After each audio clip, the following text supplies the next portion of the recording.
귀한 찬양 감사합니다.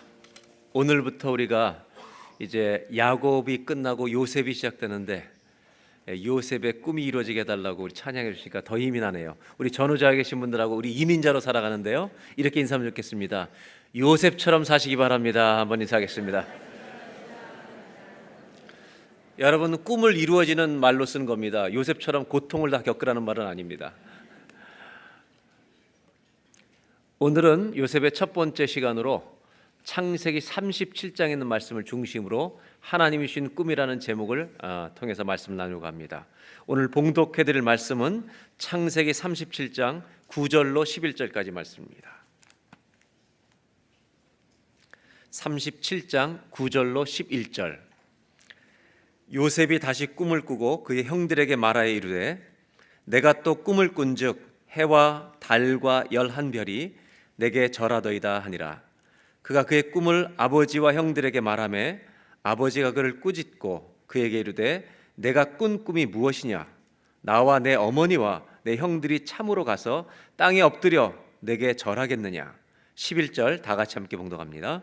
그의 형들은 시기하되 그의 아버지는 그 말을 간직해 두었더라. 다시 한번 11절 읽겠습니다. 그의 형들은 시기하되 그의 아버지는 그 말을 간직해 두었더라. 창세기에 나오는 인물 중에 요셉을 상징하는, 요셉을 예표하고 있는 가장 대표적인 인물이, 예수님을 가장 예표하고 있는 인물이 요셉입니다. 예수님을 가장 잘 부각시켜 줄 수 있는 구약성경 창세기의 인물은 바로 요셉입니다. 요셉의 인생은 두 단어로 정의할 수 있습니다. 정리할 수 있는데 하나는 꿈이고 또 하나는 옷입니다. 요셉의 인생은 꿈과 함께 시작되고 그 꿈의 모든 과정이 요셉의 옷과 연결돼서 좌절되기도 하고 성취되기도 합니다. 우리가 요셉을 잘 이해하기 위해서는 요셉의 형제들의 상황을 먼저 보고 이해하는 것이, 보는 것이 도움이 되는데 12명의 이름들의 도표를 지난주에 보여드렸지만 다시 한 번만 야곱의 아들들 12명, 요셉의 형제들이 어떤 사람이 있었는지 우리가 한번 보려고 합니다.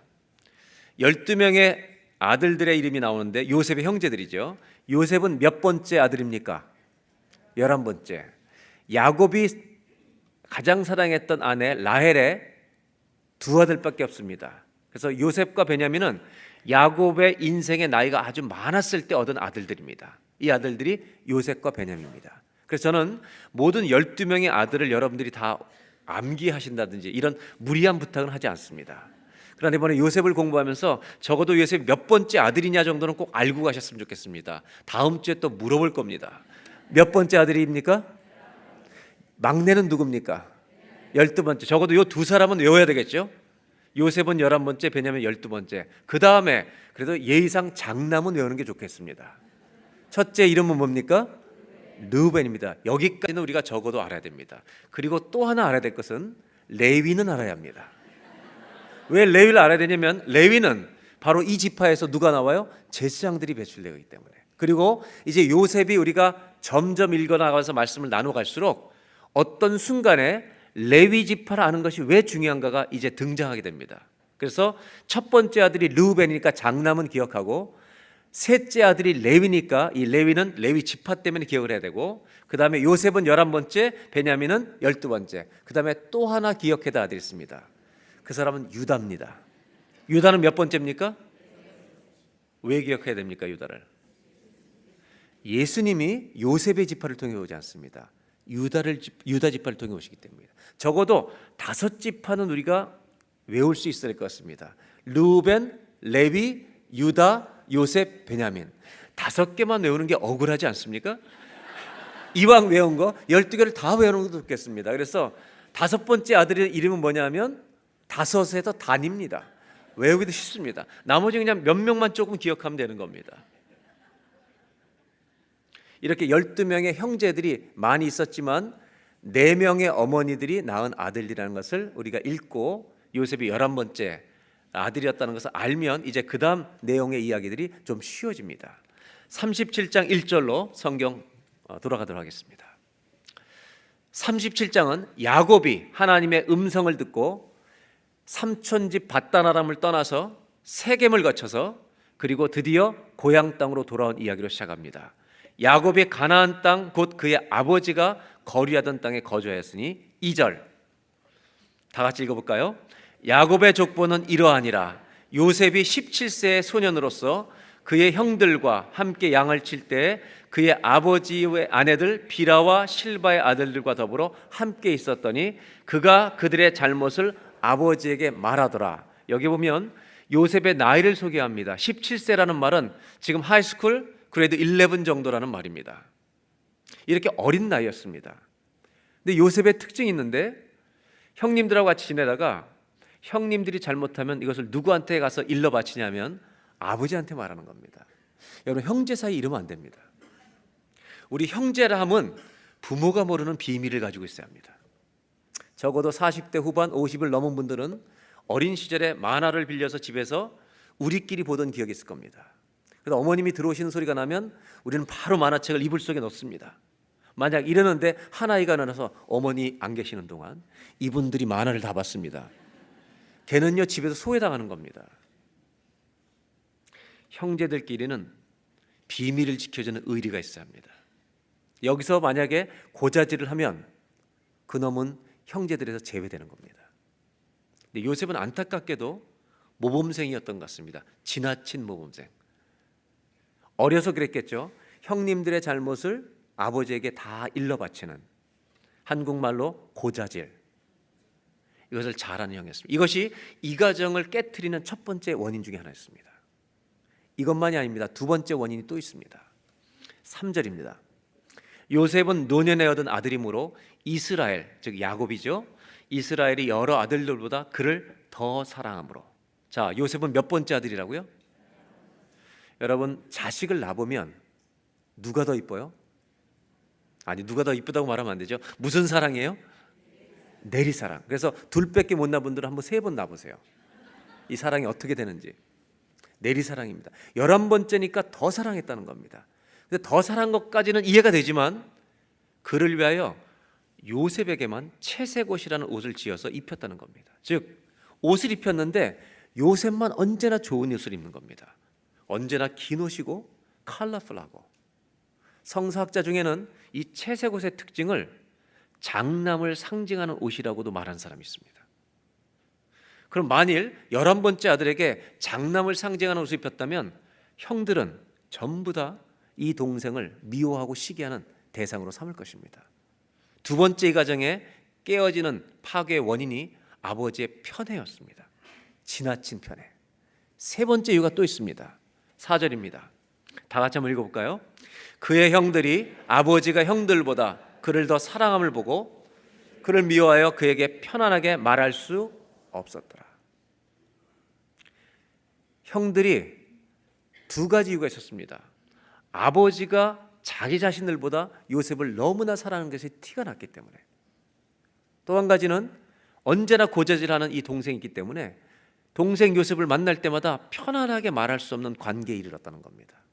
이 세 가지의 문제를 영국의 강해 설교에 굉장히 영향력을 끼친 사람 중에 한 분인 1860년대에 태어나서 우리나라가 해방되던 1945년에 돌아가신 캠벨 몰간이라고 하는 유명한 영국의 목사님이 계신데, 이분은 창세기를 써서 이 가정에 깨어질 수밖에 없는 세 가지 원인을 이렇게 도표로 만들어 놓았습니다. 한번 보시겠습니다. 야곱과 요셉과 형제들 사이에 세 가지의 문제가 있는데, 첫 번째가 아버지의 편애, 페이보리티즘이라는 겁니다. 두 번째는 요셉의 모든 형제들의 잘못을 아버지에게 일러 바치는 고자질이라는 겁니다.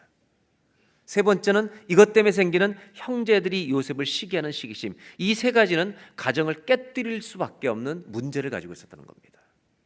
그리고 이분은 여기서 더 나아가 이 편애가 이 세대에 시작된 게 아니라 그 윗세대를 언급합니다. 그 다음을 보겠습니다. 이삭과 리브가는 편애의 전문가였습니다. 그리고 보여주는 것은, 그 다음 도표를 보여줄까요? 이 편애가 제너레이션 투 제너레이션으로 흘러가고 있다는 겁니다. 여러분, 우리의 가정에 하나님이 기뻐하지 않는 것이 예수님의 은혜로 우리 세대에 끊어질 수 있기를 바랍니다. 지금 이것이 흘러가고 있다는 겁니다. 이 세 가지의 문제가 이 가정을 깨뜨리는 주범이 되었다는 것입니다. 이러한 배경 속에서 요셉은 꿈을 꾸기 시작합니다. 37장 5절입니다. 요셉이 꿈을 꾸고 자기 형들에게 말하며 그들이 꿈 얘기를 하니까 무슨 얘기인지 더 미워하게 됐다는 겁니다. 더욱 미워하였더라. 6절, 요셉이 그들에게 이르되 청하건대 이제 내가 꾼 꿈을 들으십시오. 7절, 다 같이 읽어볼까요? 우리가 밭에서 곡식단을 묶더니 내 단은 일어서고 당신들의 단은 내 단을 둘러서서 절하되. 요셉이 꿈을 꿨는데요, 단이 다 형제들끼리 있는데 내 것만 딱 쓰고 형님들 건 다 둘러서 나를 위해서 절합디다. 여러분, 꿈을 꾸는 건 좋은데 말을 하지 말아야 될 때가 있습니다. 제가 생각할 때는 17살이기 때문에 할 수 있는 얘기입니다. 요셉이 믿음이 없었던 것은 아닙니다. 그 꿈을 그냥 자연스럽게 말한 겁니다. 이 꿈 때문에 형들은 더 미워합니다. 8절입니다. 그의 형들이 그에게 이르되 내가 참으로 우리의 왕이 되겠느냐, 참으로 우리를 다스리게 되겠느냐 하고 그의 꿈과 그의 말로 말미암아 그를 더욱 미워하더니 미운 놈에게 더 미워할 일이 생긴 겁니다. 여기까지면 좋겠는데 꿈을 한번 더 꾸는 겁니다. 이 꿈은 이거보다 조금 더 심합니다. 9절입니다. 요셉이 다시 꿈을 꾸고 그의 형들에게 말하여 이르되 내가 또 꿈을 꾼즉 이번은 해와 달과 11별이 나에게 절하더이다. 이걸 듣고 있던 아버지도 흥분합니다. 이제는 10절입니다. 다 같이 한번 읽겠습니다. 그가 그의 꿈을 아버지와 형들에게 말하며 아버지가 그를 꾸짖고 그에게 이르되 내가 꾼 꿈이 무엇이냐, 나와 내 어머니와 내 형들이 참으로 가서 땅에 엎드려 내게 절하겠느냐. 아버지도 여러분 요셉을 책망합니다. 꿈은 꿈이지만 이 꿈이 아버지와 동생들에게 기분 나쁘게 하는 꿈이었습니다. 그런데 11절에 그러나 독특한 표현이 하나 나옵니다. 다 같이 한번 농독합니다. 그의 형들은 시기하되 그의 아버지는 그 말을 간직해 두었더라. 형들은 시기했고 아버지도 이 꿈을 책망까지 했습니다. 그러나 요셉의 아버지 야곱은 그 아들의 꿈의 그 말을 가슴속에 간직해 두었다라고 말합니다. 왜 간직했을까요? 저는 이 성경을 읽으면서 야곱의 인생을 생각합니다. 야곱의 인생은요 파란만장합니다. 속이고 도망가던 야곱을 하나님이 빚어가십니다. 즉 야곱의 인생의 지금 100여 년의 인생은요 하나님이 만들어 놓으신 인생입니다. 하나님을 온몸으로 체험한 사람입니다. 근데 아들 요셉이 꿈을 이야기하는 순간 사랑하는 아들이어서가 아니라 하나님이 주신 것 같다는 생각이 든 겁니다. 요셉을 통해서 하나님 뭔가 어떤 일을 행하시는 거 아닌가, 이런 생각이 그의 마음속에 남기 시작한 겁니다. 여러분, 두 종류의 꿈이 있습니다. 내가 꾸는 꿈이 있고 주님이 주시는 꿈이 있습니다. 우리의 생각 가운데 내가 할 수 있는 생각이 있고 주님이 주시는 생각이 있습니다. 여러분 동의하십니까? 내 생각이 있고 주님이 생각이 있습니다. 그래서 이사야에 내 길은 너희 길과 다르고 내 생각은 너희 생각과 다르다고 주님 말씀하십니다. 어떤 말을 듣는데 이건 주님이 주신 생각 같다는 것을 알 수 있는 겁니다. 이 꿈의 결과가 어떻게 됩니까? 17세 요셉은 팔려갑니다. 형님들에게 버림받고 팔려갑니다. 그리고 몇 세에 총리가 됩니까? 30세, 14년이 지나서 애굽의 총리가 됩니다. 그리고 나서 떠난 지 13년, 7년 동안 풍년이 듭니다. 20년의 기간이 지납니다. 20년 동안 아무도 못 만납니다, 형제들은. 그리고 나서 흉년이 시작돼서 주변 국가의 양식이 다 떨어질 때가 흉년 시작한 지 3, 4년, 즉 요셉이 팔려온 지 23, 4년이 지났을 때입니다. 이때 양식을 구하러 형제들이 오는 겁니다. 형제들은 요셉인지도 모릅니다, 총리가. 그리고 아무것도 모르고 절합니다. 그때 요셉이 이렇게 말했습니까? 거 봐라고. 내가 말한 대로 되지 않았냐고. 이렇게 말하지 않습니다. 그때 이미 나이가 들었기 때문입니다. 요셉에게는 형이 절한 것이 중요한 것이 아닙니다. 하나님의 꿈은, 하나님이 주신 꿈은 우리의 능력을 따라 이루어지는 게 아닙니다. 주님이 이루실 줄로 믿습니다. 그것이 요셉에겐 더 중요하기 때문에 그런 얘기를 할 여력이 없습니다. 저는 하나님이 주신 꿈이라고 하는 이 요셉의 이야기를 오늘 나누면서 우리 모두가 공감하는 바가 있다고 생각합니다. 그건 뭐냐면 내 생각이 있고 주님 생각이 있습니다.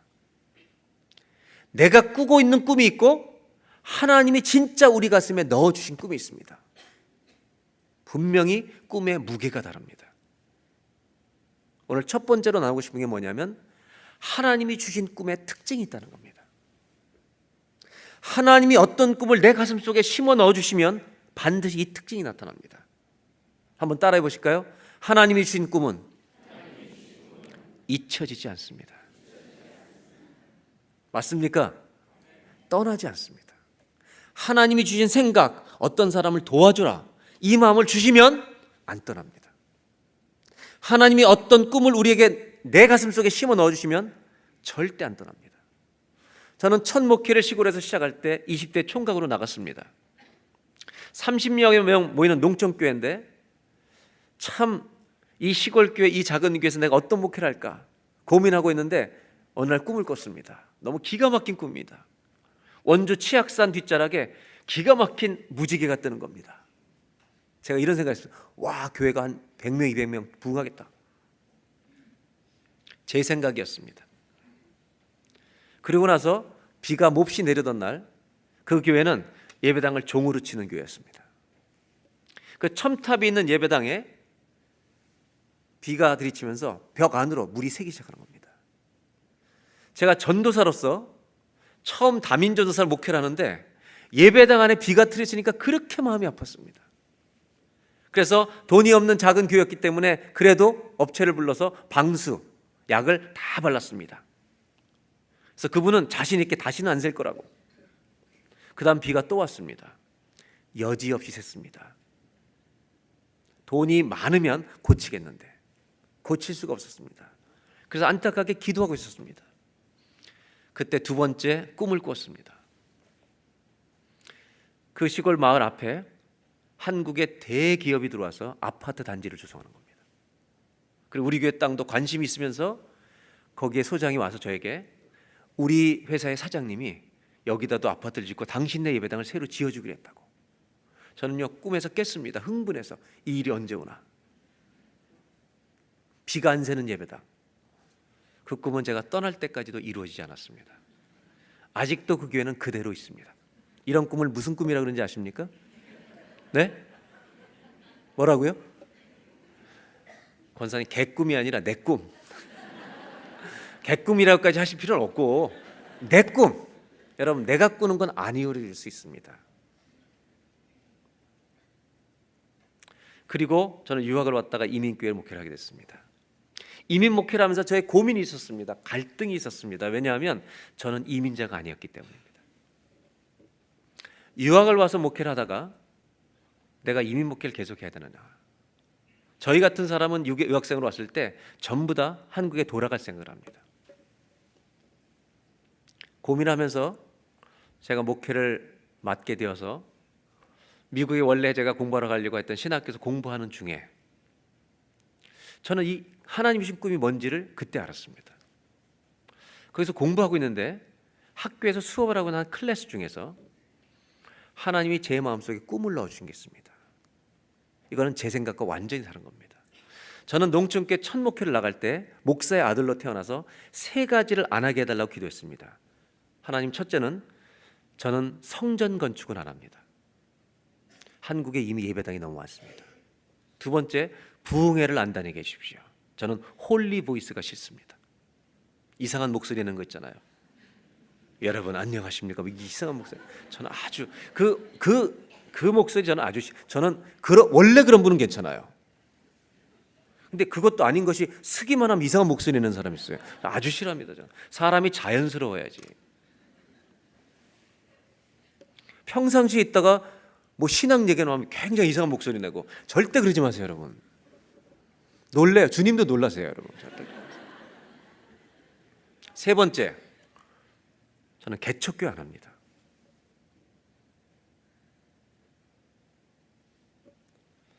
그리고 공부하고 있는데 주님이 제 안에 하나님의 불덩어리 같은 꿈을 하나 내셨습니다. 그 꿈은 뭐냐면 새로운 교회를 개척하라는 겁니다. 저는요, 모험적인 사람이 아닙니다. 제가 여러분 털털할 것 같습니까? 모험적일 것 같습니까? 아니면 계획을 잘해서 다닐 것 같습니까? 예? 그냥 털털하지도 않고 모험도 아니고 계획도 없을 것 같고 그렇죠? 저는 아닙니다. 체질이 모험이 아닙니다. 주님이 그 꿈을 주셨는데 정말로 새로운 교회를 개척해보라는 꿈을 주셨는데 이 꿈이 1년이 지나도 이 불이 안 꺼지는 겁니다. 제가 1년 반을 기도했습니다. 안 떠나는 겁니다. 그리고 주님 앞에 저는 항복했습니다. 그리고 하나님이 이 교회를 개척하게 하신 겁니다. 첫 예배를 학교 강당빌려서 드리는 날 어떤 여자 권사님이 울면서 오셨습니다. 자기가 기도하는 중에 꿈속에서 첫 예배 드리는 장소를 보여주셨는데 이 강당하고 똑같다는 겁니다.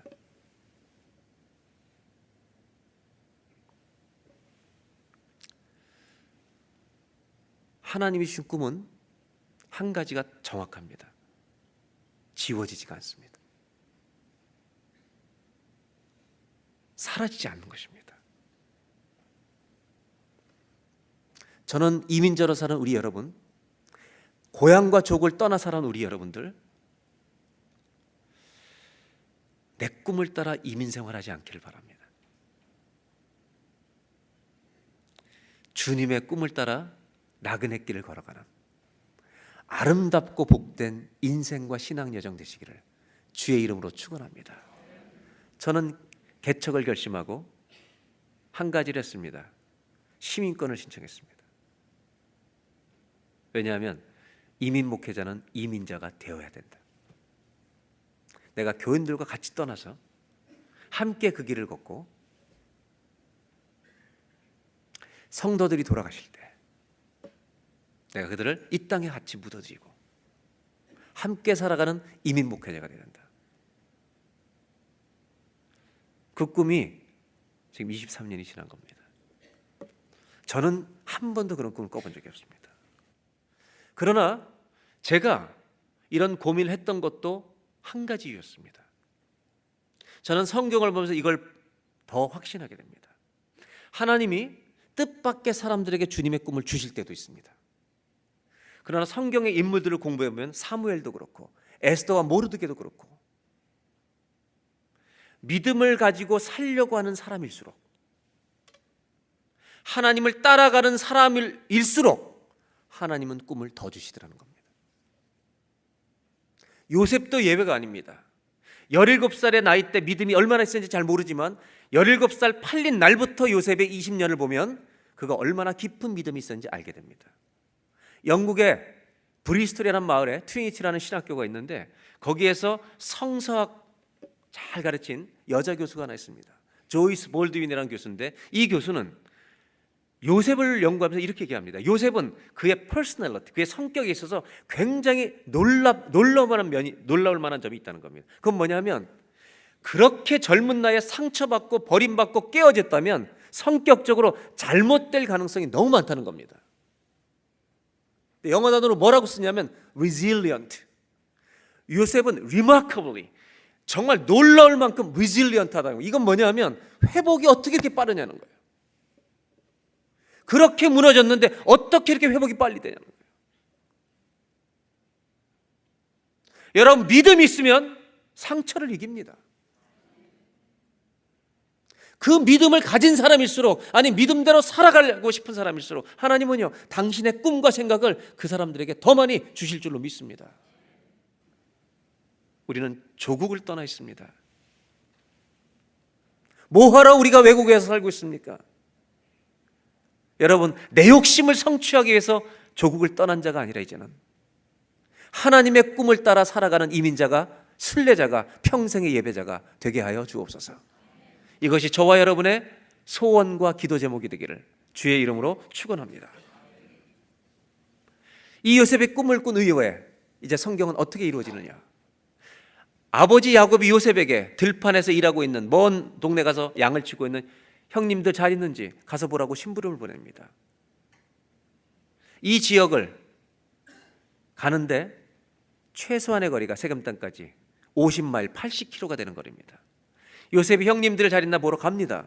근데 세겜 땅에서 조금 더 가서 도단이라는 성 쪽에 있었는데 사람들에게 물어 이제 갑니다.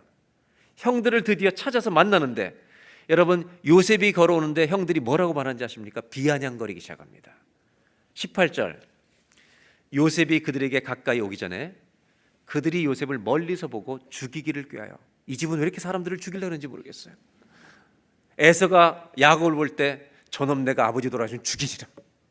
이건 또 동생, 막내 11번째 동생, 거의 막내 뻘인 동생을 보고 쟤를 죽일 것을 꾀하고 있는 겁니다. 그리고 어떻게 비아냥거리냐면 19절 다 같이 읽겠습니다. 서로 이르되 꿈꾸는 자가 오는도다. 요셉의 별명이 뭔지 아세요? 꿈꾸는 자입니다. 저 이상한 꿈꾸는 저놈, 꿈꾸는 저놈, 꿈꾸는 놈이 오고 있다, 이렇게 말하는 겁니다. 이거는요 격려하는 말이 아닙니다. 저걸 어떻게든 해치워버려야 되겠다. 그리고 20절, 자 그를 죽여 한 구덩이에 던지고 우리가 말하기를 악한 짐승이 그를 잡아먹었다 하자. 그의 꿈이 어떻게 되는지를 우리가 볼 것이니라 한지라. 형제들이요 이렇게 얘기합니다. 요셉을 죽일 생각을 합니다. 그리고 저걸 죽여놓고 아버지에게는 악한 짐승에 잡아먹겠다고 가서 이야기하자. 그러면서 이들이 하는 얘기를 잘 들어보세요. 그의 꿈이 어떻게 되는지를 우리가 볼 것이다. 이 말은 이 꿈이 어떻게 된다?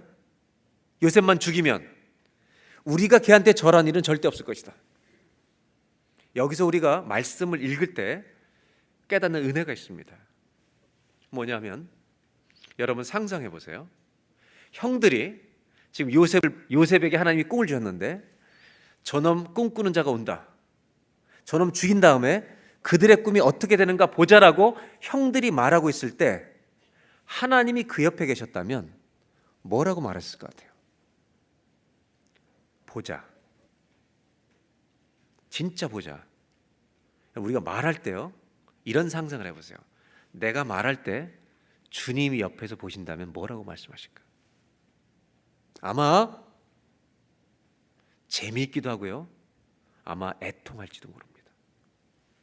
내가 하고 있는 말에 대해서 주님이 어떻게 반응하는지를 우리가 볼 수 있다면, 반응하시는지를 볼 수 있다면 우리는 깜짝 놀랄 겁니다. 형들은 확신합니다. 이런 일은 안 일어날 거다. 여러분, 믿음이 없으면, 아니 하나님의 계획을 보지 못하면 20년 뒤에 펼쳐질 일을, 하나님의 꿈을 믿음이 없으면 우리는 무슨 일을 할지 모르지만 하나님의 역사와 꿈을 우리가 기대하지 않는다면 사람은 믿음이 없으면 가장 쉬운 일이, 가장 우선적으로 하는 일이 내가 수치심을 당하지 않는 겁니다. 절하는 것이 싫은 겁니다. 그런데 결국 그 꿈은 형제들을 살리는 꿈이었습니다. 그 이후에 어떻게 일이 벌어지냐면 23절, 요셉이 형들에게 도착합니다. 그의 형들이 요셉의 옷, 곧 그가 입은 채색 옷을 벗깁니다. 요셉의 꿈은요 옷과 연결됩니다. 아버지의 사랑받는 옷, 상징에 오신 채색 옷을 벗깁니다.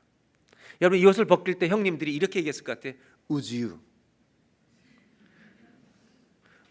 you take off your clothing, please? 이렇게 얘기했을 것 같아요. 혹시 요셉 이 옷을 좀 벗어주시겠습니까?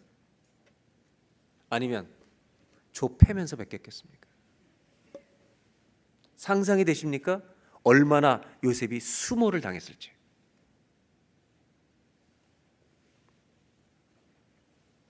이때 요셉의 심정은요 끝났다고 생각할 것입니다. 24절 다 같이 읽겠습니다. 그를 잡아 구덩이에 던지니 그 구덩이는 빈 것이라 그 속에 물이 없었다. 여러분, 옷을 벗김당하고 사랑하는 그 옷을 벗김당합니다. 여러분 똑바로 하셔야 합니다. 내가 자식을 아무리 사랑해도 내가 못 지킵니다. 아버지가 아무리 채색 옷을 입혀주고 싶어도 벗기는 놈들이 나타납니다. 사람은 주님이 지키시는 겁니다. 이 구덩이는 절망의 구덩이입니다. 이 구절에 대해서는 제가 다음 주에 자세히 설명을 좀 드리도록 하겠습니다. 다시 꿈으로 돌아옵니다. 형들이 미워하던 요셉을 구덩이에 집어넣습니다. 완전히 절망에 넣어버립니다. 이 꿈이 이루어지지 않도록 형들은 다 막습니다.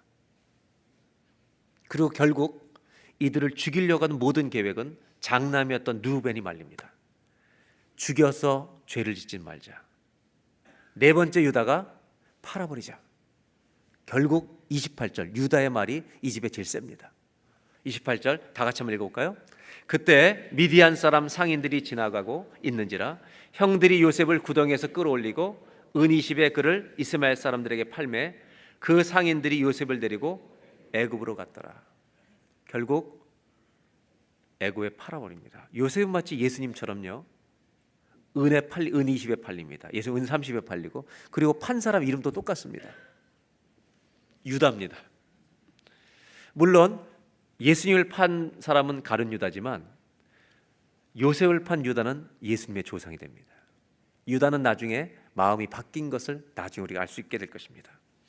요셉의 꿈이 산산조각 나는, 구덩이에서 깨지고 팔려가면서 형님들에게 버림받으면서 산산조각 나는 절망의 사건이 그의 인생에 펼쳐집니다. 여기에서 하나님이 우리에게 주시는 중요한 메시지가 하나 있습니다. 제가 한 가지 질문해 볼게요.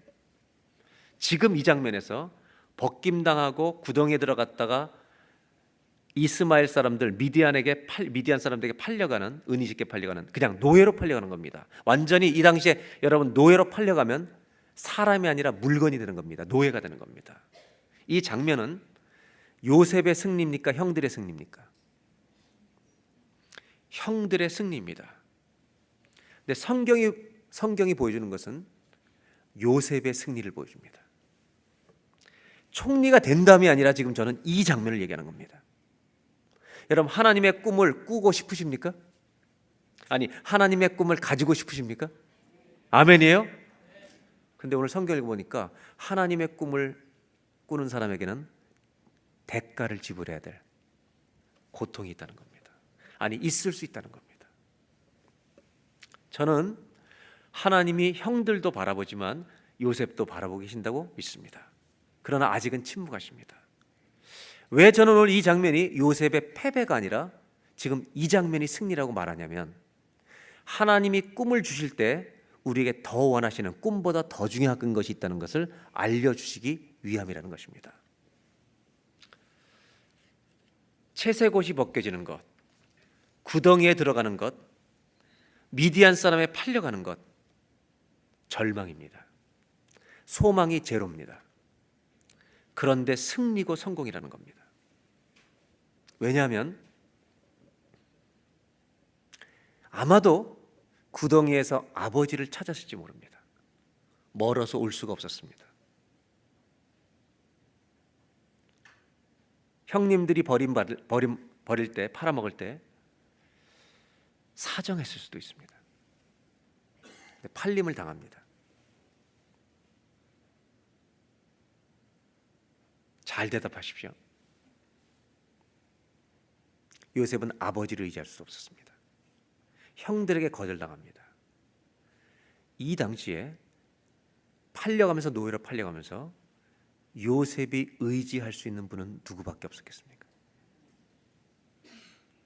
누구밖에 없었겠습니까? 여러분의 인생의 가장 절망의 날로 돌아가 보십시오. 우리는 절망의 날이 내 인생의 가장 아픈 날입니다. 주님은 뭐라고 말씀하시냐면, 네 인생의 최고의 절망이 오던 날이 네 인생의 승리의 날이라고 말씀하십니다. 왜냐하면 그날 너는 나만을 붙들었기 때문이다. 여러분, 하나님은 요셉에게 꿈만 붙들기를 원하지 않으십니다. 꿈만 붙들면 좌절합니다. 하나님의 꿈을 꾸는 사람이 정말로 붙들어야 할 것은 꿈 자체가 아니라 그 꿈을 주신 하나님을 붙들어야 할 줄로 믿습니다. 우리의 꿈을 좌절시키는 일은 너무 많이 일어납니다. 그래서 꿈만 붙들면 수시로 넘어지고 수시로 절망하고 수시로 쓰러집니다. 요셉이 팔려가던 날은 요셉에게 승리의 날입니다. 왜냐하면 가장 있는 날 요셉은 하나님만 붙들어야 되는 날이기 때문입니다. 승리는 주님을 붙드는 것이 승리인 줄로 믿습니다. 요셉의 인생에 승리가 오기 시작한 날입니다. 이렇게 해야만 하나님 그 꿈을 이루어 가실 수 있기 때문입니다. 하나님의 꿈을 가졌다면 우리는 꿈을 붙드는 것이 아니라 주님을 붙들어야 할 줄로 믿습니다. 그래서 요셉의 이야기는 이때부터 주님과 동행하는 이야기가 펼쳐지는 겁니다. 오늘 두 번째로 하나님의 꿈에 대해서 배우는 것 중에 주님이 주시는 두 번째 메시지가 있습니다. 한번 따라 하실까요? 하나님을 붙들어야 그 꿈을 지킵니다. 하나님을 붙들어야만 그 꿈이 지킬 수 있는, 하나님이 행하실 수 있는 일이 일어난다는 겁니다. 우리가 꿈만 붙들고 있으면 좌절입니다. 절망입니다. 일이 막히면 우리는 다 포기합니다. 하나님은 하나님의 꿈만 가진 사람이 아니라 하나님을 붙드는 사람 되기를 원하시는 줄로 믿습니다. 여러분, 이날 요셉은 누구를 불렀겠습니까? 노예로 팔려가면서 자기에게 도와줄 수 없는 아버지를 더 이상 부를 수 없을 때, 아버지를 부르다가 여러분 눈물이 그칠 때, 그의 가슴에서, 그의 마음속에서 그는 하나님 아버지를 부르지 않았겠습니까? 주의 이름을 부르는 자는 구원을 얻으리라. 성경은 여기서 끝나지 않습니다. 37장 36절 한 절 다 같이 봉독합니다. 미디안 사람들은 그를 애굽에서 바로의 신하 친위대장 보디발에게 팔았더라. 결국 요셉의 인생은 마치 그의 운명이 자기가 원하는 대로 되지 않고요, 사람들에 의해서 움직이는 것처럼 보입니다. 미디안 사람이 주인이 됐다가 이번에 애굽의 보디발에게 팔려갑니다. 이런 내용들은 앞으로 이제 계속 나올 거니까 나중에 설명드리겠지만, 오늘 지금 나누려고 하는 것은 이 보디발에게 팔린 것이 이 집에 안 팔렸으면요, 총리가 안 됩니다. 총리가 될 수 있는 길이 열리는 겁니다. 이런 얘기죠. 닫혀 있는 절망 가운데 절망 안에 언제나 소망이 남아 있다는 겁니다. 제가 이제 말씀드리려고 하는 이것입니다. 요셉이 총리가 됩니다. 오늘 처음 요셉 시간이니까 좀 전체 흐름을 말씀드리면서 좀 얘기하려고 하는데, 총리가 돼서 풍년, 꿈을 해석한 다음에 풍년 동안 곡식을 다 저장합니다. 요셉의 창고에는 먹을 게 있습니다. 여러분, 인생의 가정에 요셉의 창고가 있기를 바랍니다. 다른 데가 다 없는데 그 집에 있는 겁니다. 그런데 이 요셉의 창고는 부를 말하는 게 아니라 말씀이 있어야 한다는 것입니다. 그래서 형들이 나중에 결국 우여곡절 때 옵니다. 왔을 때 요셉은 자기를 노출하지 않습니다. 그리고 1.5세였기 때문에 애굽말로, 유창하게 애굽말로 합니다. 그리고 통역관을 세워서 히브리어로 통역을 시킵니다. 아무도 상상하지 못합니다. 그때 양식을 주는 조건으로 다 사람들을 쉽게 주는데 이 형제들에게 대해서는 엄하게 다룹니다. 너희 정탐이다, 스파이라고 몰아붙입니다. 그때 우리는 사실 가나안 땅에 사는 사람이고 형제는 이렇고 다 얘기를 합니다. 요셉 얘기만 빼고 다 합니다. 12명인데 11명이라고 얘기합니다. 그러자 니나 진짜 가족이 동생 있는지 데리고 와봐. 그 동생 데리고 오면 니네 말 믿겠다고. 그래서 인질 하나 잡습니다. 이때 이 형제들이 이런 우여곡절을 여러 번 겪다가 이 형제들이 요셉 앞에서 이런 말을 합니다. 이 말은 요셉이 버림받을 때 얼마나 처참하게 버림을 당했는지를 보여주는 구절입니다. 형님들이 요셉을 팔 때 얼마나 간절한 일이 있었는지 21절 형들이 하는 얘기입니다. 그들이 서로 말하되 우리가 아우의 일로 말미암아 범죄하였도다. 그를 팔아먹을 때 그가 우리에게 애걸할 때가 있었다. 성경은 이거를 형님들이 20년 동안 기억하는 사건으로 소개하고 있습니다.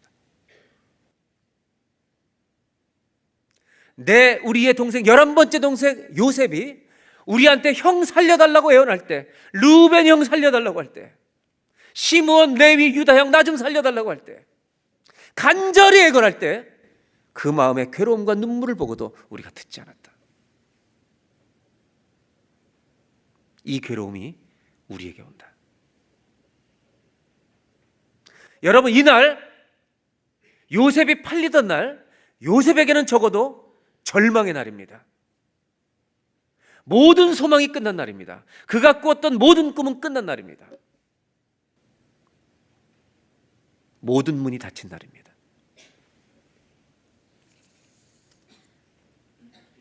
이복 동생이라고 해도 함께 자라온 정이 있는데 이럴 수는 없었을 겁니다. 우리들의 인생도 똑같습니다. 모든 것이 안 되는 날이 있습니다. 버림받는 날이 있습니다. 절망의 날이 있습니다. 근데 요셉의 인생을 다 펼쳐놓고 보니까 요셉의 인생에 그렇게 애걸복걸하다고 팔려가던 그날, 자기 인생에서 가장 많이 울었던 그날이 하나님의 꿈의 성취가 시작되기 시작한 첫날입니다. 실패처럼 보이던 날, 죽음처럼 보이던 날이 부활을 준비하는 날이 됩니다. 요셉의 이야기에는 부활이 있습니다.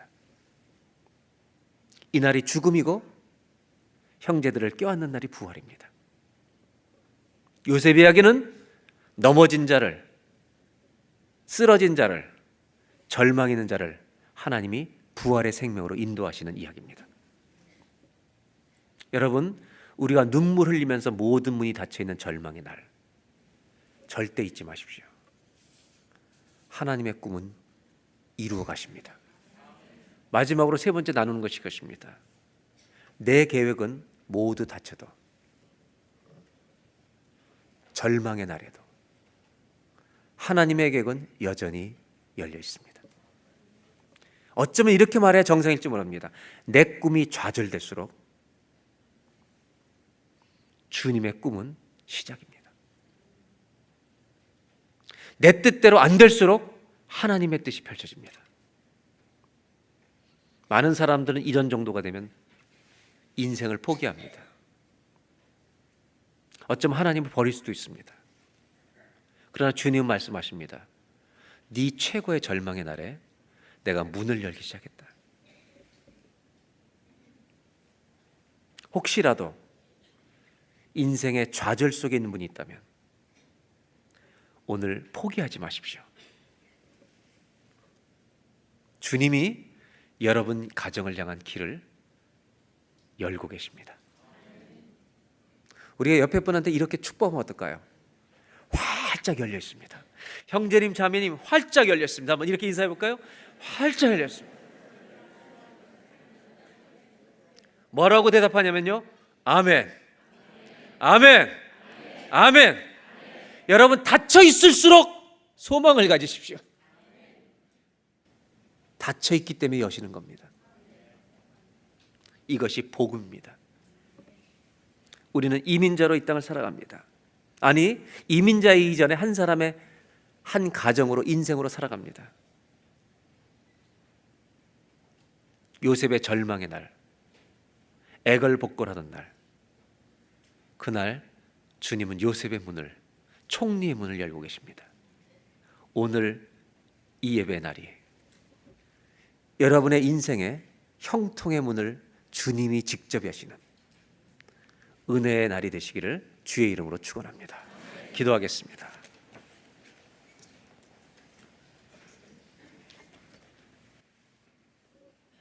이 시간 다 같이 기도할 때, 하나님, 이민자로 살아가는 나그네처럼 살아가는 우리들, 조국을 떠나 여기까지 와 살아가는 우리들이 여전히 내 욕심으로 살아가지 않게 하시고, 내 생각으로 살아가지 않게 하시고, 내 꿈으로 살아가지 않게 하시고, 하나님의 꿈을 쫓아 살아갈 수 있도록 주여 믿음을 더하여 주십시오. 하나님의 생각을 가지고 살아갈 수 있도록 주여 하나님의 마음을 우리에게 주십시오. 주님, 기도합니다. 작은 일로 큰 일로 좌절되고 문이 막히고 하나님 우리 인생 깨어진 것처럼 보일지라도 포기하지 않게 하시고, 주님의 꿈은 우리를 통해 이루어 가실 줄로 믿습니다. 다 닫혀 있어도 주님의 계획은 열려 있는 줄로 믿습니다. 이 믿음으로 승리하는 오늘 예배가 하나님이 우리 가정의 형통의 문을 여시는, 내가 생각할 수 없는 문을 여시는 예배가 되게 하여 주시옵소서. 다 같이 한번 기도하겠습니다. 하나님, 이민자로 우리는 살아갑니다. 나그네로 살아갑니다. 이 땅을 살아가는, 조국을 떠나 이 땅을 살아가는 우리들, 여전히 내 꿈과 내 욕심으로 살아가지 않게 하시고 하나님의 꿈으로 살아갈 수 있도록 도와주십시오. 하나님의 생각이 우리의 가슴 속에 심어지도록 도와주십시오. 믿음으로 살아갈 수 있도록 하나님 은혜를 베풀어 주십시오. 하나님, 내 욕심을 따라 방황하지 않게 하여 주시고 하나님의 은혜를 따라, 하나님의 꿈을 따라, 하나님의 주시는 마음을 따라 살아갈 수 있도록 우리 인생의 평생의 믿음의 순례의 길이 될 수 있도록 도와주시옵소서. 평생의 예배자가 되게 하여 주시옵소서. 하나님, 우리의 가슴 속에 정말로 하나님의 꿈을 주십시오. 혹시 꿈이 좌절되는 것처럼 보인다 할지라도 아버지 하나님, 낙심하지 않게 하시고 하나님의 이름을 부르며 주님을 붙드는 자리로 돌아가게 하여 주시옵소서. 하나님을 붙드는 자는 승리하는 줄로 믿습니다. 하나님을 붙들고 일어서게 하여 주시옵소서. 어떤 상황에 처한다 할지라도 그날이 승리의 날입니다. 주님 붙드는 날이 승리의 날이 될 줄로 믿습니다.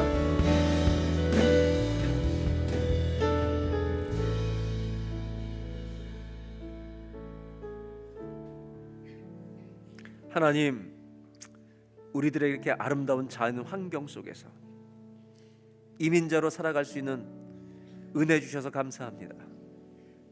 이 좋은 땅에서 내 욕심을 따라 살아가는 자가 아니라 하나님의 꿈을 꿀 수 있는 믿음의 사람이 되게 하여 주시옵소서.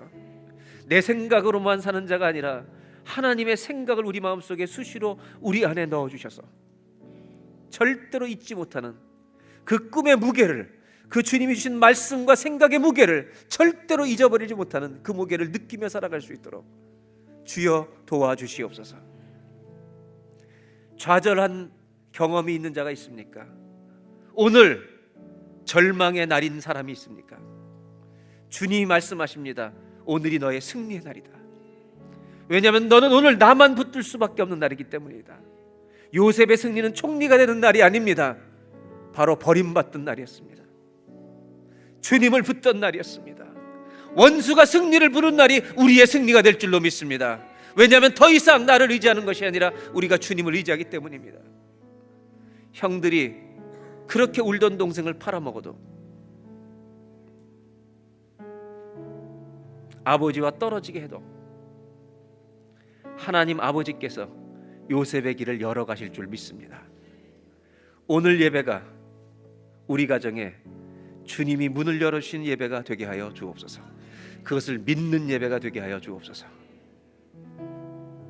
우리의 예물을 봉헌합니다.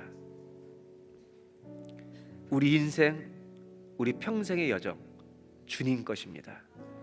우리의 것이 다 주님 것입니다. 우리의 예물 받아주십시오. 우리의 믿음 받아주십시오. 우리의 연약한 고백을 받아주십시오.